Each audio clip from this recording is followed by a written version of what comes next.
Welcome to the Flower Path, and welcome Justin Showalter. How you doing? All right.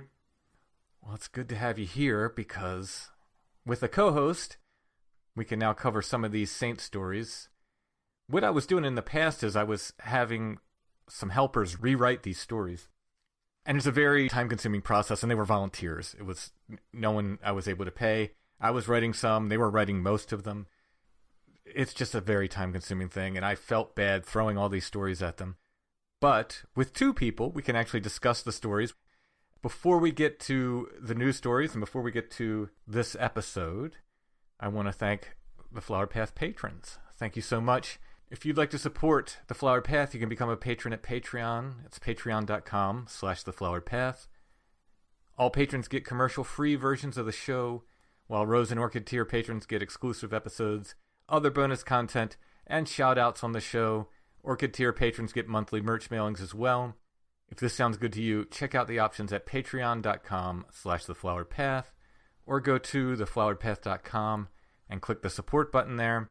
There's a link to Patreon there, but also a PayPal button if you want to make a one-time donation. And I have some shout-outs. I'd like to thank Delaney Bowers and James Burke for becoming patrons. Thank you so much. That's a huge help. Thank you. So on this show, we're going to be talking about Saint Thérèse of Lisieux. I'm going to be talking with Mary Beth Bracy from Sophia Institute Press. We're going to be discussing two books about Saint Thérèse. I Would Like to Travel the World and I Believe in Love. So you can look forward to that in the second part of the show. But first, we have some news to discuss, Justin.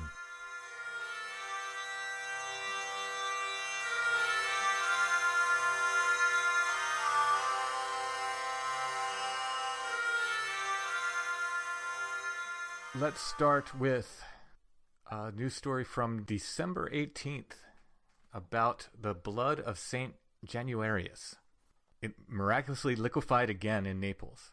The Archdiocese of Naples, Italy, announced that the miracle of the liquefaction of the blood of Saint Januarius was repeated Saturday at the end of Mass, honoring him as the patron saint of the city. The Italian Archdiocese reported on Facebook that at 10:35 a.m. on December 16th, the announcement of the liquefaction of the blood of Saint Januarius was made at the end of the Eucharist, celebrated in the Royal Chapel of the Treasure of Saint Januarius in the Naples Cathedral. The miracle of liquefaction traditionally occurs 3 times a year in commemoration of the transfer of his remains to Naples, the Saturday before the first Sunday in May, on his liturgical feast, September 19th, and on the anniversary of the eruption of nearby Mount Vesuvius in 1631, when his intercession was invoked and the city was spared from the effects of the eruption, December 16th.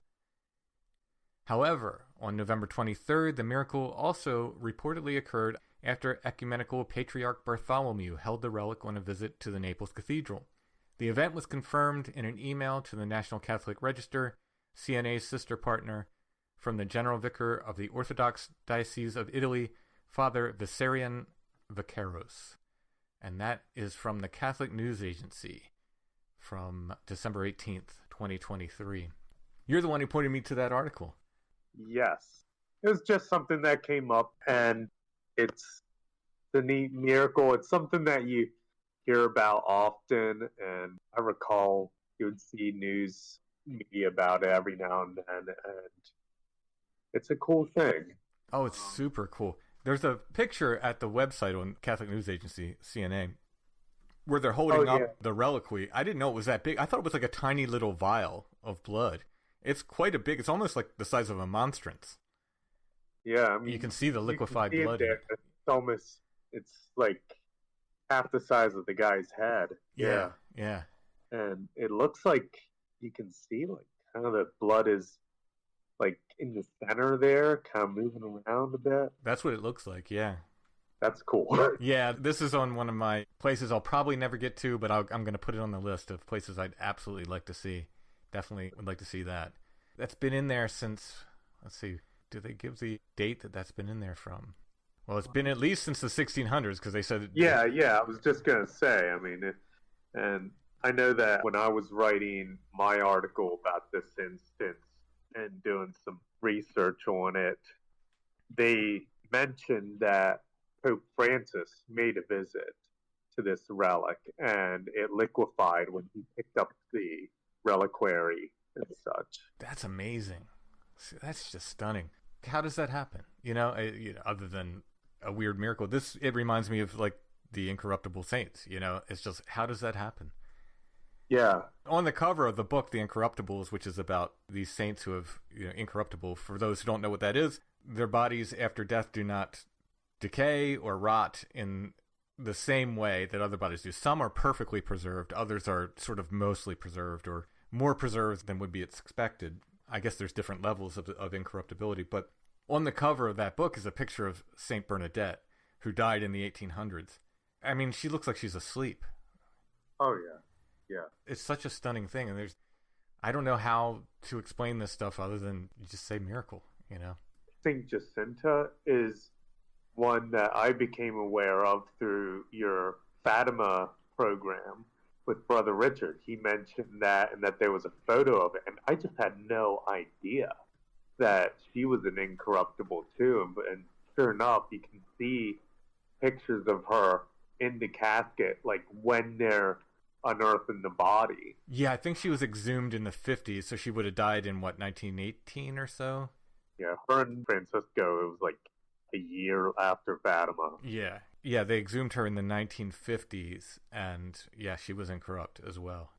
And Gemma Galgani, she had an incorrupt heart when she was exhumed. Yeah, I'm trying to remember. It's been a while since we did the episode. They said her heart was as fresh as someone's who had just been alive, right? Yeah. But I believe they said, like, her body didn't have any stench, and the flowers that they buried with her hadn't decayed either. Yeah, she was another one.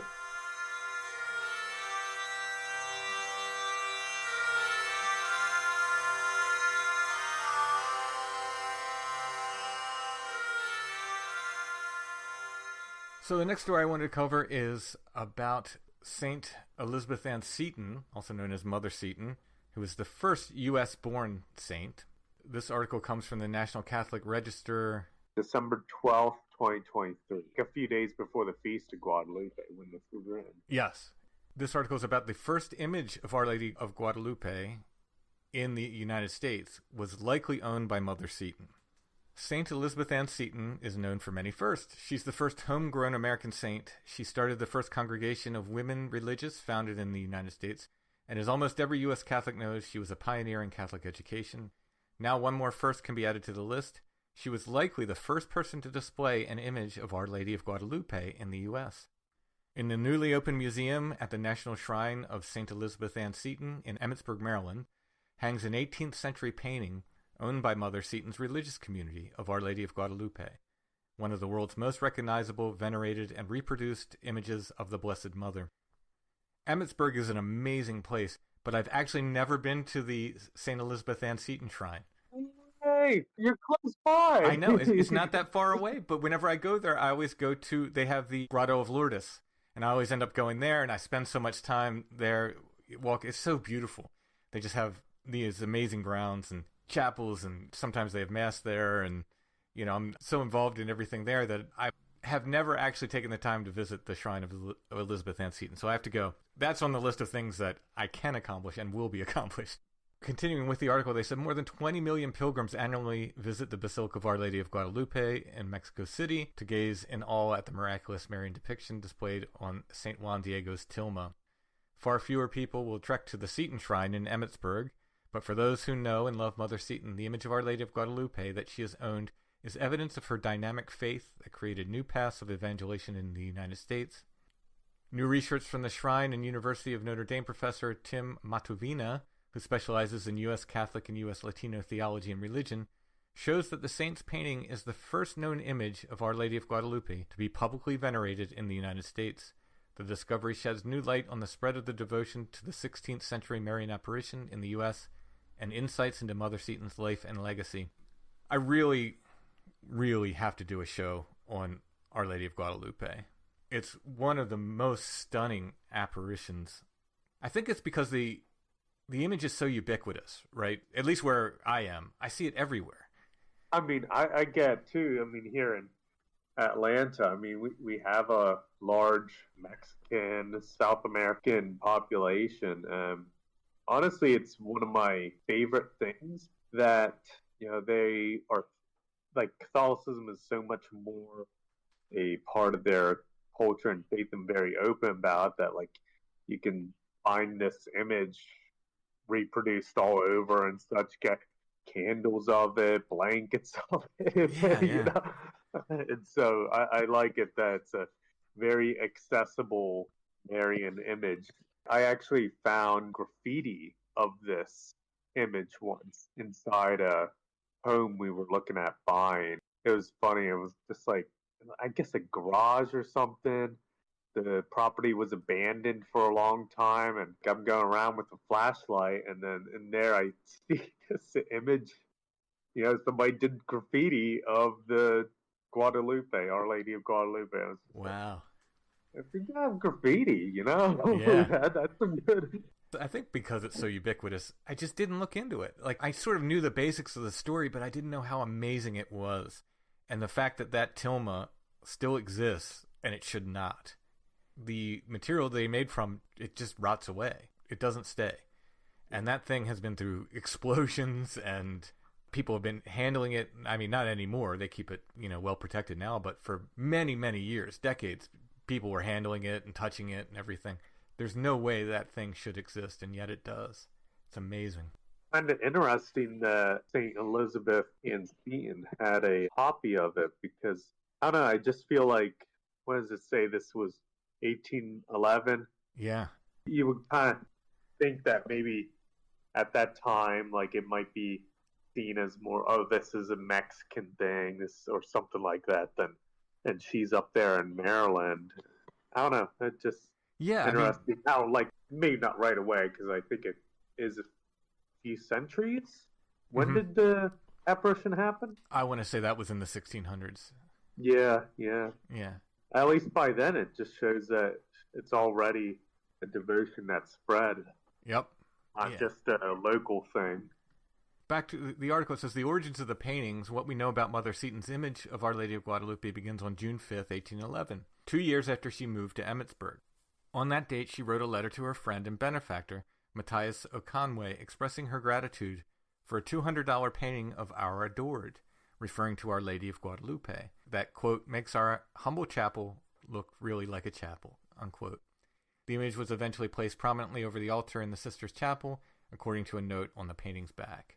Okay, further down in the article it says it was 1531 that Our Lady of Guadalupe appeared 5 times to St. Juan Diego, earlier than I thought. I'm honestly not too familiar with this story of Guadalupe. Oh, it's stunning. It's really stunning. We will definitely be doing a show on it.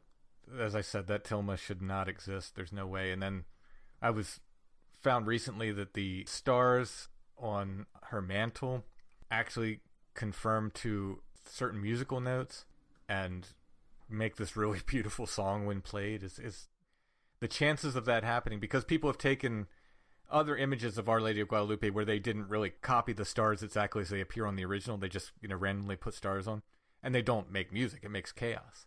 Huh. It's the original placement of the stars that actually make musical notes that make sense in as far as a song. I'm a musician, but I know very little about music theory. I'm a folk musician through and through. And I've heard the music played. It's really, really beautiful, and the chances of that happening are just almost none, that someone would just randomly place stars that would end up as musical notes like that. They also represent the constellations that were in the sky at that time, I believe. Okay. Yeah, that's something you would probably be very interested in Yes. checking out. Yeah. I mean, I imagine that with this apparition, we do have the exact day she appeared, right? I believe so, or very close to it. December 1531. But there might be people who can get you closer to the exact date, yeah. I'm guessing the feast day would be around that time. Yeah, probably December 15th. Yeah. Gotta look into that. Oh, yeah. I know at the Archdiocese in Atlanta, we got inside the chapel there a relic of Juan Diego. Oh, yeah? I like hunting relics. Oh, yeah. and we'll get into all this. There's so much to this apparition. We should probably do a show on this pretty soon. I'll give you time to look into the stars on the cloak, and then maybe we'll do it. The tilma itself, they've done scientific analysis of it, and it's not paint on it. They don't know what made the image. They have no clue. It's not paint. So it's one of these questions like the Shroud of Turin or something else. They don't know how it was made.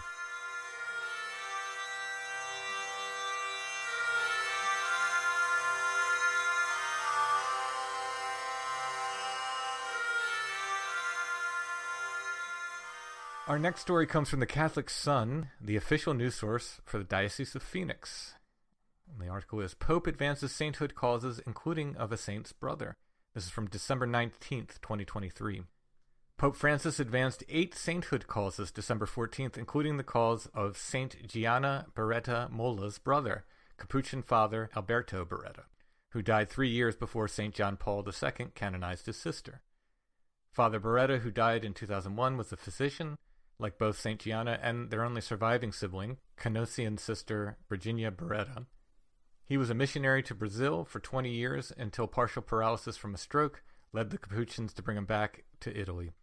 Pope Francis signed a decree recognizing that Father Beretta lived the Christian virtues in a heroic way. A miracle attributed to his intercession will be needed for his beatification.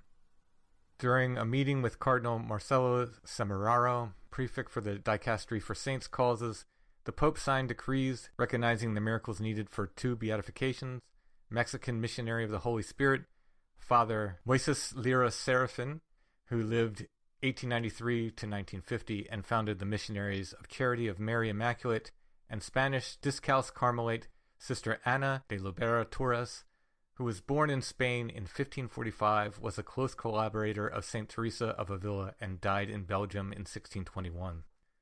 Pope Francis also signed decrees recognizing the martyrdom of 5 men. A miracle is not needed for their beatifications. One decree concerned the murders of 2 Xaverian missionary priests, a Xaverian missionary brother, and a diocesan priest in Congo in 1964.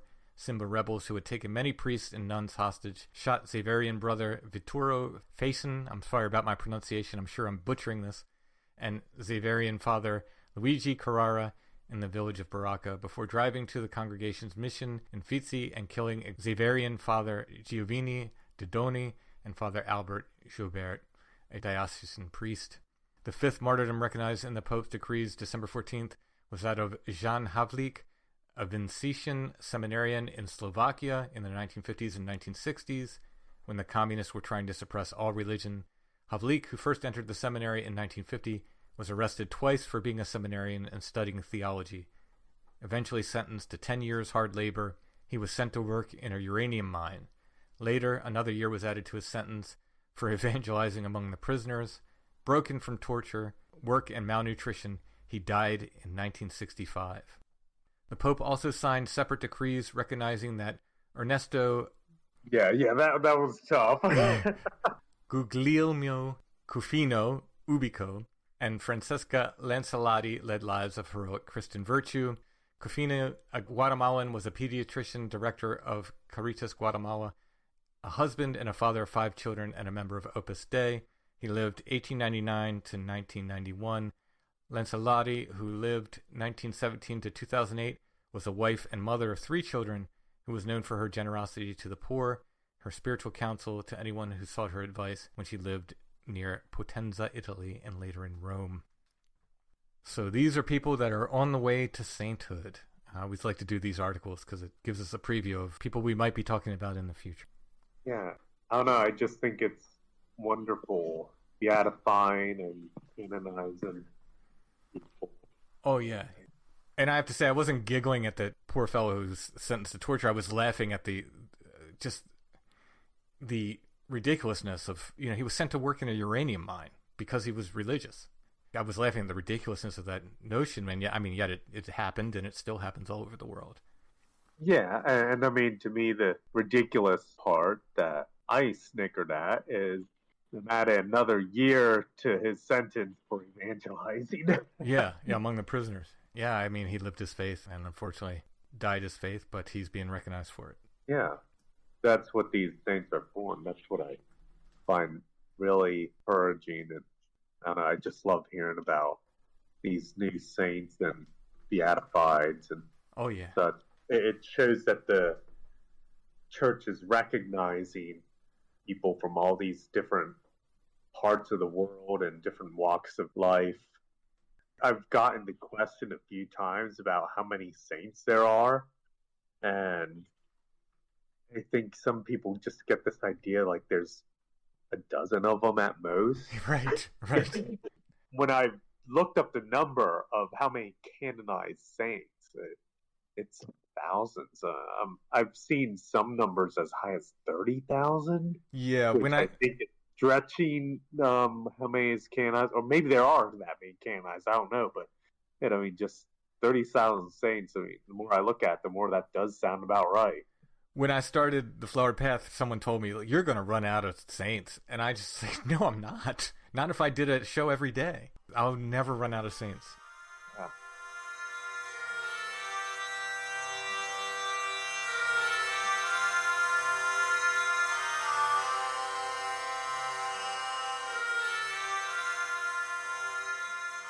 So I saved this article for last because I think it's really, really cool. This, again, comes from the Catholic News Agency from December 23rd, 2023. Catholic Church reportedly closer to getting its first samurai saint. I mean, just, that's so cool. That headline. The Vatican is currently investigating miracles associated with the intercession of Blessed Justus Ukan Takayama that, if confirmed, could lead to the canonization of the Church's first samurai saint. A renowned Japanese warrior in his day, and a man of great learning and culture, Takayama renounced his power and possessions rather than give up his faith. For his defiance, Takayama was exiled from Japan, fleeing with 300 other Christians to the Philippines, where he died in 1615. In 2016, Pope Francis approved a decree designating Takayama's death as a martyrdom, and he was officially beatified in February 2017. To be canonized as the Church's first samurai saint, the Vatican must approve at least one verified miracle attributed to Takayama's intercession. Born in a castle to a noble Japanese Buddhist family in 1552, Takayama was raised to be a warrior, an exemplar of the Japanese spirit and culture.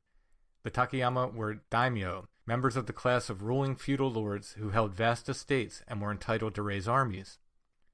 When he was 11 years old, Takayama's father, Takayama Haida no Kami, challenged a Christian preacher, a personal follower of St. Francis Xavier, to a debate.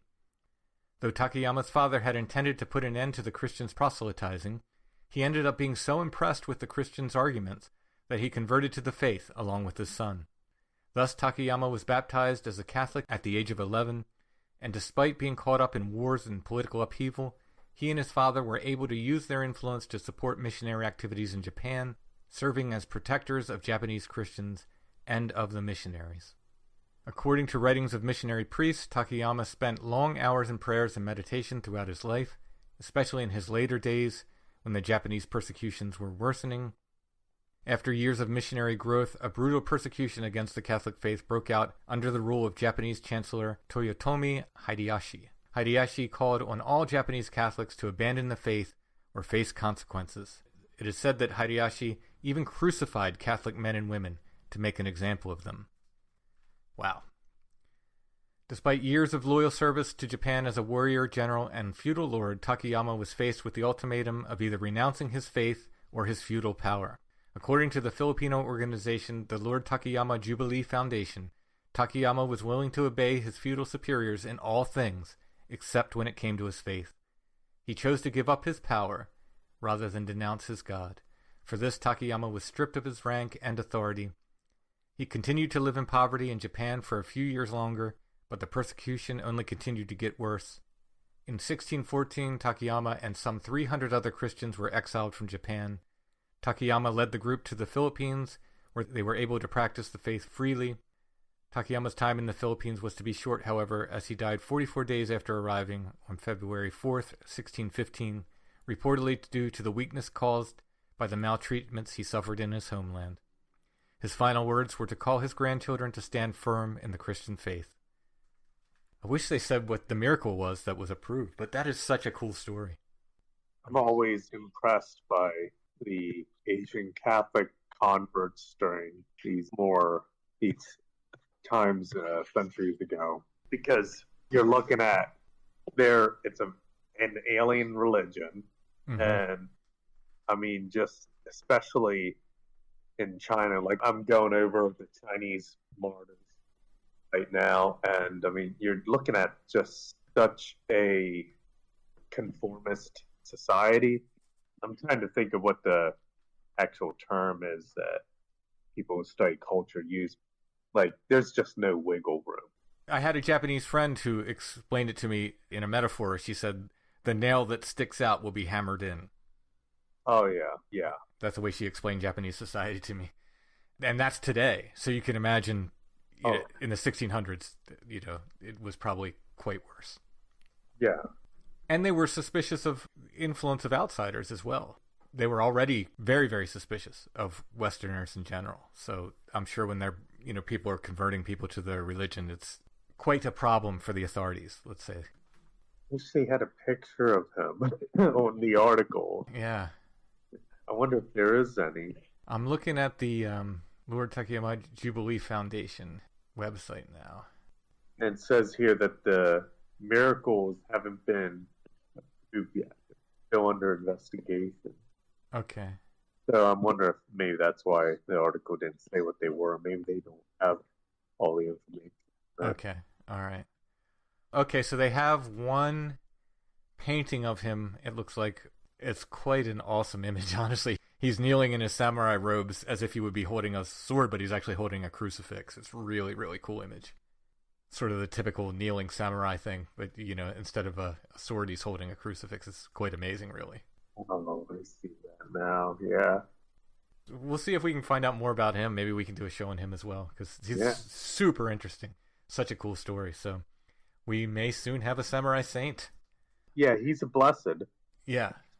So he's already be venerated already. Yeah, so we can officially say, Blessed Takayama, pray for us. Yes.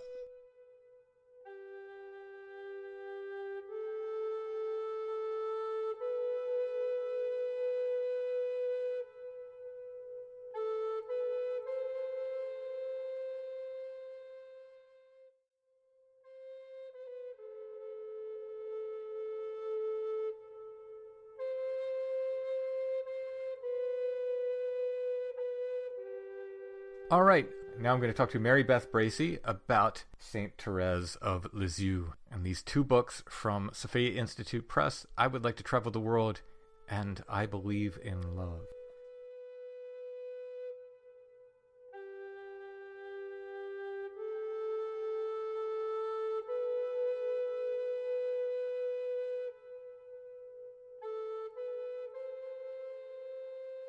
I'd like to welcome Mary Beth Bracy to the Flowered Path. How are you doing today? Great. How are you, Tim? I'm doing well.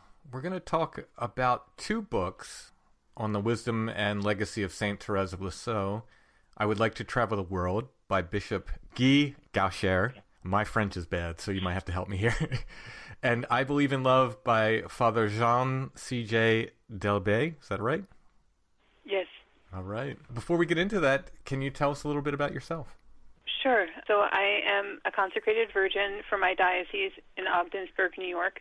I work remotely for Sophia Institute Press as a copywriter and a publicity coordinator. I have been very blessed to be devoted to Saint Thérèse since my confirmation. And since that time, she's really kind of, I believe, helped me both in vocational discernment as well as in writing as well in the Catholic world. So initially writing articles for different newspapers and magazines and so on, but then also writing a few books as well, including one about her. And I was also blessed to be present at World Youth Day in 1997 when St. John Paul II declared that St. Thérèse would be made a Doctor of the Church in October of that year. So I really feel like she's been very instrumental in my faith life and was very excited to be able to talk about these books as well. And can you tell us a little bit about Sophia Institute Press? I've mentioned it several times on the podcast because you've been wonderful to work with, and you're actually my contact there, my main contact anyway. And people have asked me, what is Sophia Institute Press? So maybe you can tell us a little bit about their work. Sure. So Sophia Institute Press, I believe, is the largest Catholic publisher in the United States. and we have a variety of books on Catholic spirituality and apologetics and so on. There's also a few different branches of Sophia, so there's an institute for teachers, and then they also have some different online magazines. So for example, like Catholic Exchange is one of them. Before we get into talking about these books, and I know this isn't going to be easy to sum up in one question in one interview, but can you tell us a bit about Saint Thérèse of Lisieux for those who may be unfamiliar with her? Yes, so Saint Thérèse of Lisieux was born on January 2nd in 1873 in the Normandy region of France, and she lived until 1897. When she died at the age of 24, she had become a Carmelite nun, so she lived the last 9 years of her life in a cloistered convent. She is especially known for the Little Way, and additionally, she is also very popular for her autobiography, which her superiors asked her to write, which is Story of His Soul. Additionally, she wrote poems and plays. She left volumes of letters behind as well. She also was a gifted painter. She painted a fresco and other things as well. She also was a gifted seamstress and would do beautiful embroidery, for instance, on priestly vestments and so on. Amazing, someone so young to accomplish so much and to be so incredibly modest. If you read her writings, she was just very, very modest about everything. Yes, definitely. I think that she really believes that God, in His mercy, would even use our weaknesses in order to help for our salvation and the salvations of others when we just surrendered everything to Him like a little child. Is she the youngest doctor of the church? Yes, she is the youngest doctor of the church and one of only 4 women. So the first of the 2 books we're talking about is I Would Like to Travel the World. Who was Bishop Gaucher and why did he write this book? So Bishop Guy Goucher was the auxiliary bishop of Bayeux and Lisieux, and he published many books about Saint Thérèse, including the story of her life. Also, one I read several years ago was on the Passion of Saint Thérèse of Lisieux, and it was about her final days. Most significantly, he directed the publication of the critical edition of the complete works of Saint Thérèse. So everything that she wrote had to be gone through with a fine-tooth comb, and even for her to even be considered a doctor of the church. So he really helped make it possible for that to happen. And as the bishop of her hometown, he was flooded with all of these stories of miracles. And so ultimately he decided to choose the 17 miracles that appear in this book to basically do what Saint Thérèse wanted, which is to praise the mercies of the Lord. So that was really kind of his inspiration behind the book, was his deep personal relationship to Saint Thérèse from being in her area and getting to know her quite well through her intercession. What kinds of miracles are in the book? There's a variety of miracles, basically in every walk of life, whether it's a baby or somebody middle-aged or the elderly. And sometimes it would be a physical healing. Other times it would be a spiritual healing. Maybe someone was suffering from depression or had just completely lost their faith and were turned off from God. Other times it would also be just that they were in a really desperate situation where they wanted Saint Thérèse to intercede for one of their loved ones as well, who were going through difficulties. Yeah, I have to say the miracle section is, I mean, the whole book is very, very interesting, and it documents the tour of her relics along with these miracles. But the miracle section is enchanting, is my favorite part of the book, certainly. I think so also. I had a really hard time putting down the first third of the book with the miracles, because even though you know it's somebody's testimony and it's truthful, at the same time it almost reads like a novel. Yeah, oh yeah. So why was the declaration of Saint Thérèse as a doctor of the church so revolutionary? So until 1970, all of the doctors of the church were men. It was revolutionary because when you tend to think of doctors of the church, you think of people like St. Thomas Aquinas, who were really learned and probably advanced in years and left behind volumes and volumes of writings. However, St. Thérèse, as you mentioned, is the youngest doctor and one of only 4 women. A doctor of the church needs to have the marks of orthodoxy and wisdom, and as a canonized saint, their doctrine also has to be standard and useful for everyone.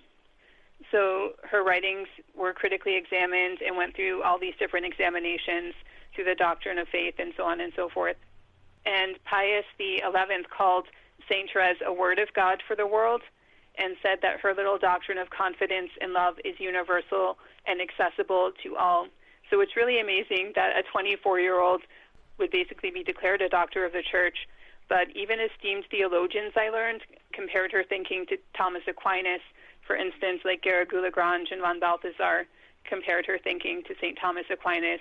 So I guess you could say she was St. Thomas Aquinas made simple for the rest of us.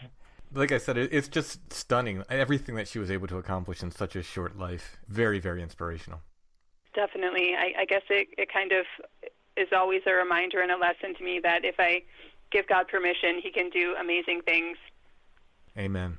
So what is meant by St. Therese's shower of roses, and how did the relic tour extend this shower?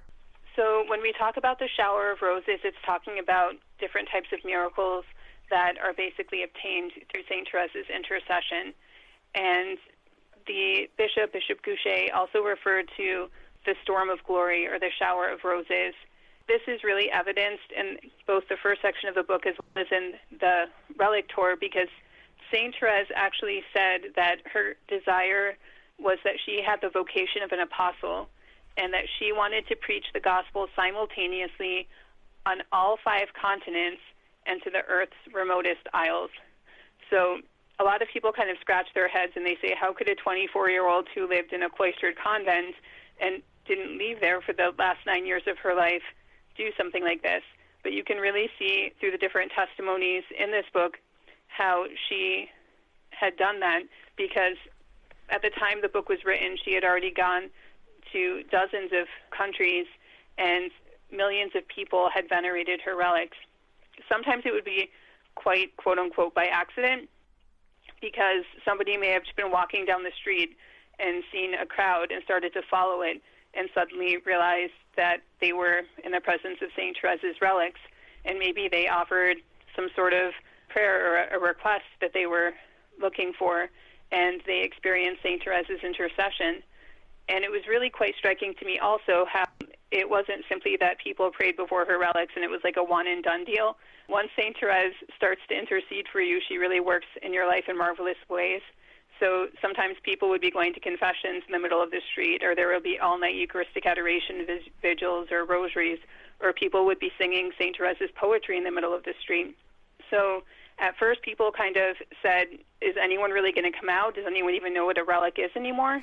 So the response was really overwhelming when they would have tons of people come out, and sometimes it was even people who weren't Catholic, and somebody would hand them a prayer card of St. Therese, and their hearts would be touched, and suddenly they would be open to having discussions about the faith.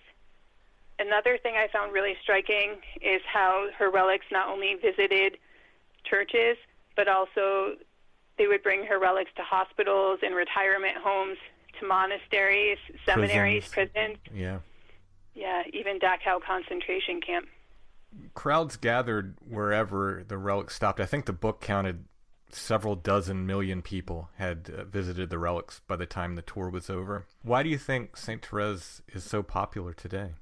I think St. Therese is so popular because she's somebody that when you really start to get to know, you can relate to, because she's kind of like, a lot of people described her like this in the book as well, as a sister. So I think that she kind of becomes part of your family. Initially, some people might honestly think, oh, if I pick up Story of a Soul, maybe she's too sentimental for me. I don't know. It's a little bit too saccharine. But one of my priest friends, for instance, picked up another book by her called Maurice and Therese, and that's letters she wrote to missionaries and priests and so on. And you can really see in there how she gets to the heart of things, and she really touches on suffering and different ways that we can take courage when we're going through different trials. And so I think in that, St. Therese is a great example of confidence and also the total surrender we're called to have, but she makes it seem approachable. She makes it seem like something we can obtain. So I think that she becomes a really good friend for us and a really powerful intercessor for us. She eventually died from tuberculosis, right? Yes. The stories of her just meeting that so beautifully and peacefully, I mean, we could all learn from that. The way she dealt with suffering is absolutely inspiring and just a lesson for all of us. I think so, and I think the older I get, the more I appreciate how much she suffered, because I think that's sometimes one of the criticisms people might initially have of Saint Thérèse. They might say, oh, she came from a really holy family, like her parents are literally saints, and also she came from a well-to-do family, so what does she know about suffering? But then when you read more about her, you realize that her mother died of breast cancer when she was only 4, and that her older sisters left for the Carmel, which was wonderful that they also became sisters, but she kind of lost her surrogate mothers, as it were, at a young age. And then shortly after Saint Thérèse herself entered the Carmel, her father developed dementia. So I think a lot of the suffering she went through, in addition to the physical sufferings of tuberculosis, are things that we unfortunately might encounter at some point during our lives. So she can also be our friend in those situations too, and show us how we can experience consolation and peace even in those very difficult trials. Important lessons we're all going to face in one way or another. Yes. In what way does I Would Like to Travel the World show how we can live out Saint Therese's spirituality in our daily lives? So I think that it's very helpful, as St. John Paul II said. He said he was making her a doctor of the church because she is an expert in the science of love. So even when she interceded for people, whether it was a little child who had terrible scalding or whatever it was, she would come very quietly. She would intercede for that person gently, but then she didn't really draw attention to herself, so to speak. She would just do what she was called to do and kind of give us that example, that witness, whether it's just those little things, and being, I think, also just open to what God is doing. So one of my favorite stories in the book was of a woman whose husband was basically dying, and the doctor said at this point he doesn't have hours, he has minutes. So she had to very quickly run to the store and get some food for her children. And when she came out of the grocery store, she looked down on the ground, and she happened to see something little, and it caught her eye, so she picked it up, and it happened to be a relic of Saint Thérèse. And she didn't know if she should take it or not, but she took it. She went back to the hospital, and she's like, I don't really know what to do with this. But her husband was dying, so she touched the relic of Saint Thérèse to his forehead, and her husband had been in a coma, and very shortly after was supposed to die. But when she touched the relic to his head, then her husband suddenly awakened, and over the next few months, he became more healthy and more active than he was before his illness. So I think those little things of just being open to what God is doing in seemingly ordinary events, then by opening our hearts in imitation of Saint Thérèse, that we're able to experience the power of his love. The second book is called I Believe in Love. What insights into her life and spirituality does this book provide? Oh, there's so many. I think that it's really been called a personal retreat, and I think it really speaks to the heart of what it means for us to journey in love of God. And just flipping through the table of contents, some of the sections talk about things like the confidence, again, that Saint Thérèse is so famous for, that we need to have in God, and that abandonment and that unshakable faith in him. Also, how we can live out the apostolate regardless of our vocation, and how we can show charity in our dealings with others. One of my favorite chapters also during this time of the Eucharistic revival has to do with Saint Therese's Eucharistic devotion and how we can be more fervent in receiving Holy Communion and adoring our Lord in the Blessed Sacrament. It also talks about how we can obtain the intercession of Our Lady and the saints as well. So many different themes. I think also really powerfully something that, again, everyone can relate to is how we can carry our crosses and why God even allows sufferings in the first place. So in all of that also, it describes how we can, in a very personal relationship type way, grow in virtue. You described the book, and the book describes itself, I believe, as a personal retreat. What does that mean? So initially, Père Jean de Cordier, Jésus de Elbe, had written these, I believe, as a series of retreat conferences.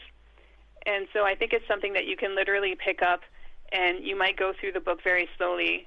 Some people might read one page at a time and get a lot out of it. Some people might read a whole chapter, kind of like a retreat conference at a time, and mull it over. I've had some people say they simply can't put the book down, so they'll kind of read through the whole thing almost within a night.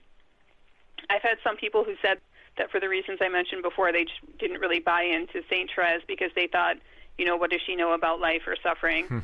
But as soon as they read this book, they now give it away to everyone else because they just think that she is such a powerful saint, and it really gets into the heart of her spirituality.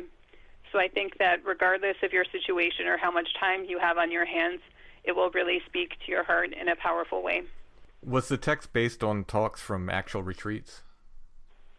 Yes, I believe that the author, who was the Superior General of the Congregation of the Sacred Hearts of Jesus, Mary, and of Adoration, gave these talks probably to his congregation, and they were written down, thankfully, because it's really become a modern-day spiritual classic. They do read like something that was presented to people live, which is a good thing. I think as a reader, it gets across that idea of the personal retreat. Definitely. I think it makes it much more engaging and almost conversational. So I'm not going to attempt to pronounce his name again because, like I said, my French is awful. But who was the author, and what was his connection to Saint Thérèse? Sure. So Père d'Albi, I think by virtue of the fact that he was from France, and he was born toward the end of her life, actually, but I'm sure that as a religious, he was exposed to her spirituality. You can see how he really made it his own. And he also, I think it's interesting, applies her spirituality to other devotions that we have, whether it's devotions to the Sacred Heart or so on. And so he makes it something that is really approachable to us, and also applies it to the sacred scriptures and basically to every facet of our lives. All of the important ways that we would want to grow spiritually, he touches upon, I think, in this book. Yeah, he kind of shows how Saint Thérèse fits in with the rest of Catholic teaching. He doesn't just take, this is what Saint Thérèse said. It would be, this is what she said. Here's how it weaves into scripture, and here's how it weaves into maybe something some other saints said. He kind of expands her teaching in that sense. Yes, definitely. I think so. The book contains a section on how to deal with failure. So can you elaborate on that a bit? So actually, she talks about that fairly often, and she writes letters of encouragement to people who are going through difficult times, whether sometimes we're just kind of scrupulous and blaming ourselves for things too much or being too hard on ourselves, or other times when we've had those kind of epic falls. So Saint Thérèse gives a variety of different advice. So, for instance, she says, I am not always faithful, but I never get discouraged. I abandon myself into the arms of Jesus, and there I find again all that I have lost and much more besides. I also really like how he quotes her letters to other people. And so for instance, here she says, although the memory of my faults humiliates me, it leads me to never rely on my own strength, which is nothing but weakness. But even more, this memory speaks to me of mercy and love. So she kind of talks about how obviously we don't fall on purpose, but when we do fall, if we throw ourselves into God's arms with complete confidence, then he'll kind of raise us up even more so, even closer to his heart than we had been after we fell. So I think it's really powerful how she talks about how we can benefit even from our failures in light of God's mercy. Yes. Again, it's something we're all going to face one way or another. We're going to fall, we're going to fail, and we're going to have to deal with that. Yes, for sure. And she even writes a letter here, for instance, to her sister Celine, who later entered the Carmel. And again, she says, what does it matter, my Jesus, if I fall every moment? It shows you what I am capable of, and then you will be more tempted to carry me in your arms. So I think it's also interesting how the author, Père d'Albi, also brings in his own explanations of her spirituality to make it even more tangible to us. So he says, if you make each sin an occasion for you to kiss the wound of Jesus' heart with repentance and confidence, each sin will become a rung in the ladder by which you ascend in love. from misery to misery, we go from mercy to mercy. So Saint Therese faced many trials, as we spoke before, and I think for especially people outside of Catholicism looking in, there's a lot of question about like suffering and why does God let this happen? Why does God let us face these trials? I think that Saint Therese and the author of this book also really fleshes it out for us, that there are many different reasons we might experience suffering.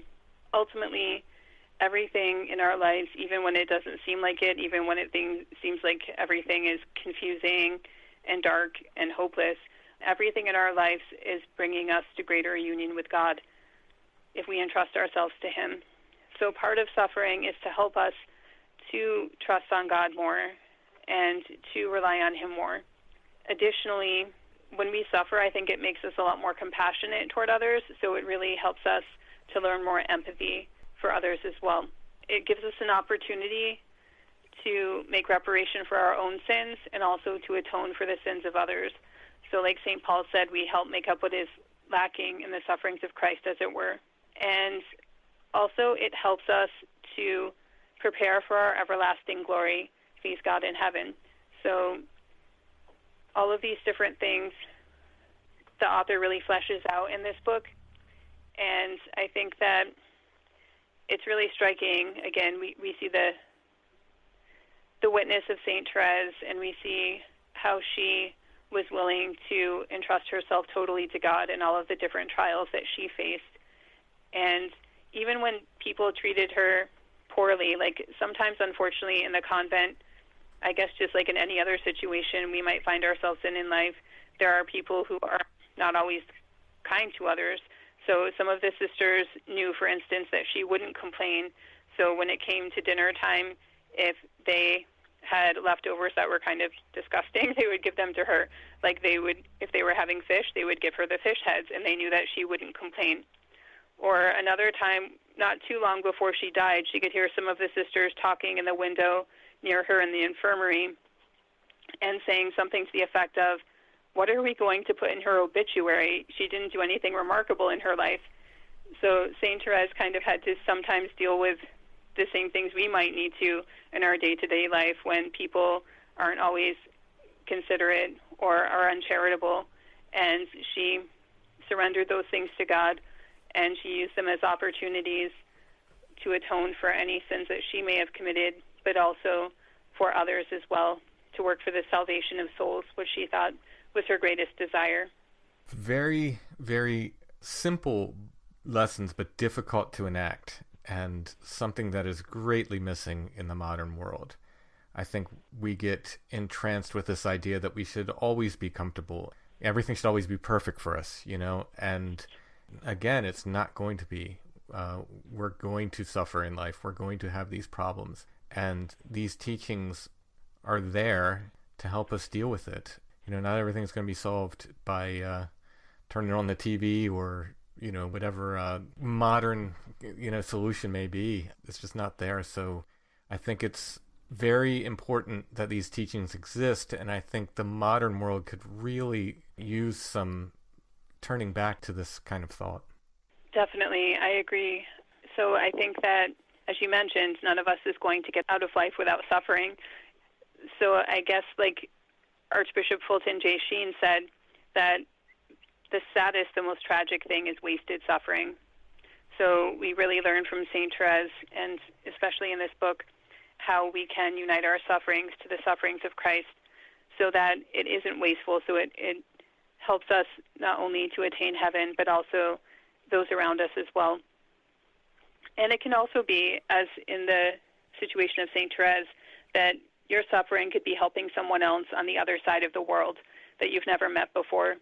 And we see a lot of beautiful stories of that in the lives of the saints too, where they offered up their sufferings for others, and it really just helped to convert a hardened sinner, or it helped somebody who is already growing in holiness to become a great saint and do amazing things for God and His kingdom.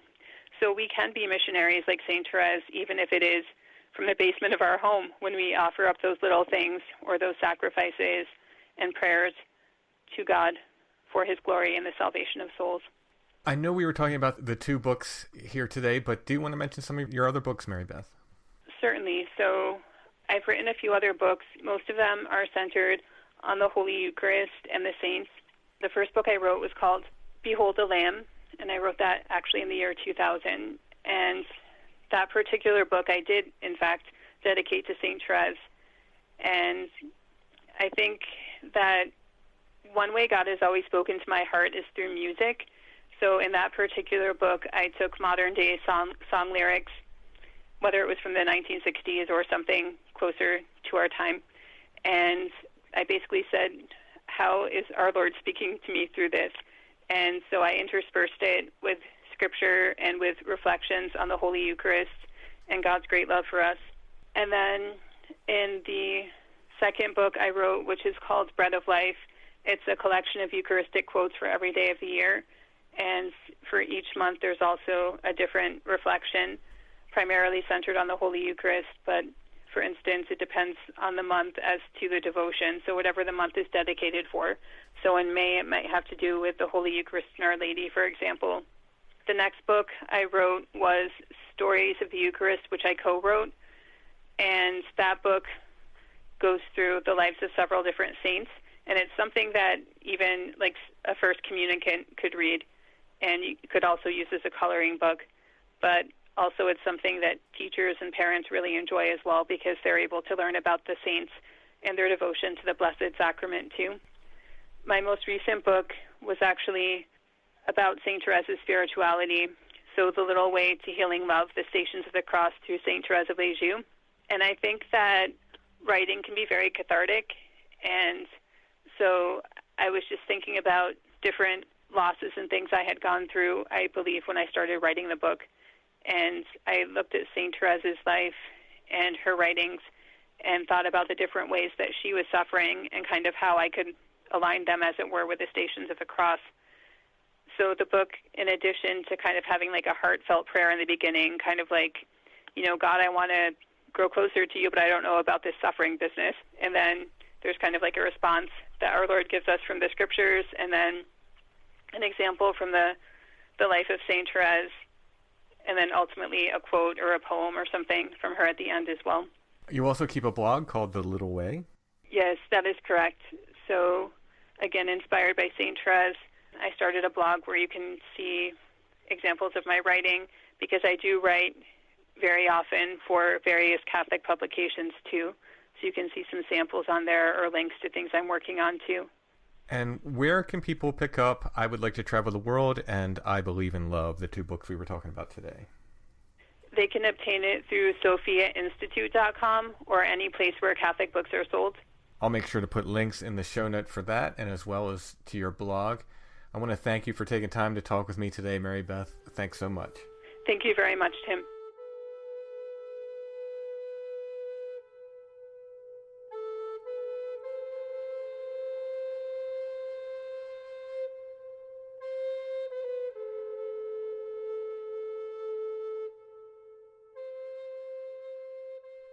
So Sophia Institute Press gave me permission to read one of these miracle accounts from I Would Like to Travel the World. As I mentioned when I talked to Mary Beth, my favorite part of the book are these miracle accounts. The first part of the book is just people who have written in with these miracles they're attributing to Saint Thérèse. One of them she mentioned was actually the one I wanted to read. It was a guy who had Alzheimer's, and he was in the last part of his life, and his wife found a relic and placed it on him, and he had a complete recovery. I mean, they were feeding him through a tube and everything. He had a complete recovery. It's a stunning story, but she already mentioned that, so I figured I'd choose a different one. This is from a chapter called In a Complete Coma. On March 3rd, 1972, firefighters took me to the hospital of Dreux after I fell off a horse. I had lost consciousness, and my scalp was bleeding profusely. 2 days later, I was still unconscious. My condition had worsened, and an ambulance drove me urgently to the ophthalmological unit at the Hôtel Dieu in Paris. I had a large exophthalmos. My right eye was swollen for no apparent reason, but the eye problem was incidental. I had hardly arrived when the ambulance left again for another hospital. This was to remove an extradural temporobasal blood clot on my right side. I was in a coma, and I wasn't aware of any of this. There was a lesser aggravation. The appearance of a hemiplegia on the right side required another surgery on March 15th. The exophthalmos was still very large and had required that my eye be sewn shut. I gradually recovered after this surgery. There were more and more substantial moments of clarity. My right eye made me suffer a lot. One night, around March 20th or the 21st, I saw a lovely young woman, radiant and smiling, coming near my bed. I should say a young girl, but I was 23 years old at the time, and she seemed older than I. She wore a white dress and carried something in an apron that was raised toward her waist. She came close to the right side of my bed and leaned toward me. She showed me 2 or 3 rose petals from a rose that was very pale, almost white, that she took from her apron, and then put them on my eye. She didn't leave any trace of them, but from then on I felt very blessed, and I'm no longer hurting at all. She spoke to me in a gentle voice, but it was a normal voice. It didn't seem to me that she was whispering. I am Thérèse of Lisieux. There, I must leave already. You know I'm very much in demand right now. I have a lot to do. That was, in essence, what she told me. I felt quite peaceful after she left. She had come from the right side of my bed, and she left again, not by vanishing, but by walking away calmly and confidently. When the nurse came to clean my eye the next morning, I said to her, I'm no longer hurting because, without ending my sentence, a second time I added, someone came to heal me last night. She nodded her head. Maybe she thought I was hallucinating. Since I was doing better, a nurse brought me a pile of letters that I had received. The first letter opened was from my older sister, Astrid. The first line of her letter said, I prayed to Saint Thérèse a lot. I understood that if she had mentioned another saint, I'd have seen that saint. Since then, I've deeply believed in prayer. Although I had received a religious education, I had moved away from God. I wasn't aggressive or rebellious, far from that, but I was an advertising copywriter. I no longer had time to go to church. I had a lot of friends and was intoxicated by this exciting and alluring fake world of advertising. I had several revelations after my accident. This was the very real benefit of prayer. Another was that Saint Thérèse truly is spending her heaven doing good on earth, according to her own words. There was the revelation that God doesn't abandon his own. The accident came precisely at the right moment, when I was turning away from him. I've been very lucky since then. Of course, I've continued to be handicapped. I have balance problems. Without support, I can't go down a stairway, or even a sidewalk if it's too high. But I'm an active mother. I was very happy to marry a former classmate who teaches the classics. We are delighted to have 2 adorable daughters. I got a bachelor's degree in modern languages in 1982 and a master's degree in 1983 with distinction at the Sorbonne. I'm a diligent parishioner. I very happily attend Sunday Mass and devote a lot of time to prayer. I thank the Lord and his faithful Saint Thérèse for all of this. I even go so far as to thank them for the very positive shock of my accident. That was written by Nadine C. from Paris, May 17th, 1994.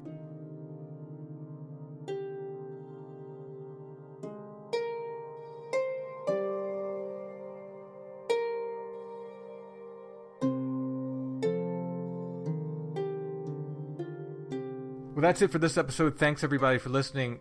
Justin, thanks for hopping on, and we'll be hearing more from you as well.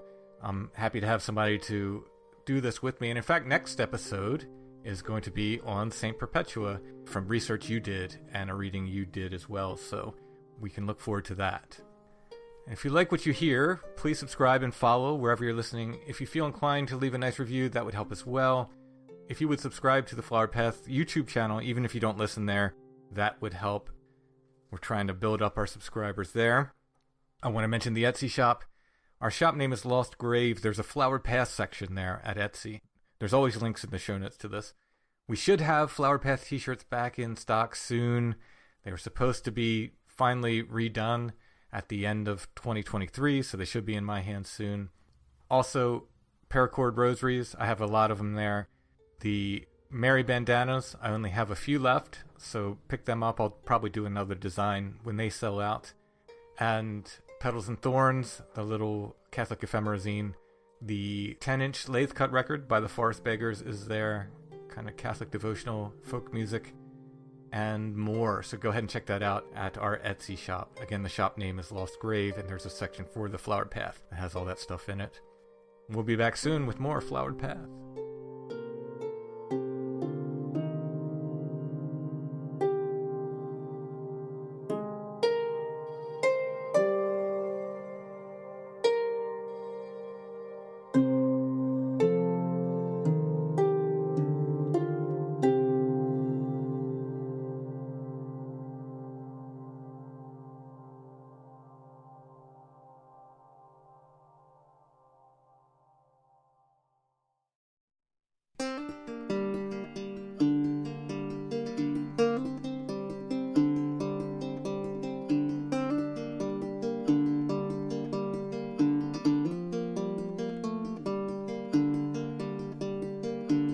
From his hands it came down, from his side it came down, from his feet it came down, and ran to the ground. Between heaven and hell, a teardrop fell in the deep crimson dew. The tree of life grew, and the blood gave life to the branches of the tree, and the blood was the price that set the captives free, and the numbers that came through the fire and the flood clung to the tree and were redeemed by the blood. From the tree streamed a light that started the fight. Round the tree grew a vine, on its fruits I could dine. My old friend Lucifer came, fought to keep me in chains, but I saw through the tricks of 666. And the blood gave life to the branches of the tree, and the blood was the price that set the captives free, and the numbers that came through the fire and the flood clung to the tree and were redeemed by the blood. From his hands it came down, from his side it came down, from his feet it came down, and ran to the ground. And a small inner voice said, you do have a choice. The vine engrafted me, and I clung to the tree. And the blood gave life to the branches of the tree, and the blood was the price that set the captives free, and the numbers that came through the fire and the flood clung to the tree and were redeemed by the blood. From his hands it came down, from his side it came down, from his feet it